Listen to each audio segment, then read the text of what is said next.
અમાસી શું થયું તમારે અહીંયા? કાલે સવારમાં 9 વાગે જેવું ચા બનાવવા હાટું મેં ખોલ્યું અને લાઇટર પાડ્યું તેવું એકદમ જ ભરપૂર થઈ ગયું. આમાં શું નુકસાન છે તમારે? નુકસાન તો બધું જ વળી આ બાજુ ખાવા પીવાનું, દાળ ચોખા મરચું મસાલા, પછી અનાજ દાન, પછી ને બાટું, પછી એવું તેવું બધું જ ઉપર નીચે વરસાદના કારણે બધું અંદર મૂકેલું વળી. ચાર બહાર હોય તો કઈ ઢોકવાનું એટલે અંદર મૂકેલું હતું. કેટલું નુકસાન થયું હશે? કેટલા પૈસાનું? અહીંયા વળી ઉતારમાં દૂધની ડેરીનો પગાર લાવેલી તે હો 20,000 રૂપિયા હતા. વળી કપડા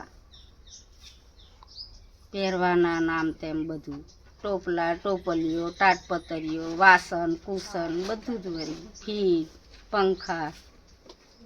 કોઈ ઘરમાં છે નહીં પતિ કે નહીં દીકરો હતા, તે બધા ઉપર જતા રહ્યા. હવે છોકરીઓ છે 3 અને વહુ છે અને એક છોકરી વિધવા છે, તેની 2 છોકરીઓ ને મેં. અમે એ રીતે ભાઈ તરીકે અમે હેલ્ડરિંગ કરીને અમૂલ બને એટલું અમે કામ કરી શકીએ. અનાજ હતું, ઘઉં મકઈ દાન. કોઈ આવેલું તલાટી કે? તલાટી આવેલા, ગામના સરપંચ આવેલા, ગામના વ્યક્તિ હતા બધા. પછી જેમ જેમ જોઈનું તેમ લોકો દોડ્યા ગામના.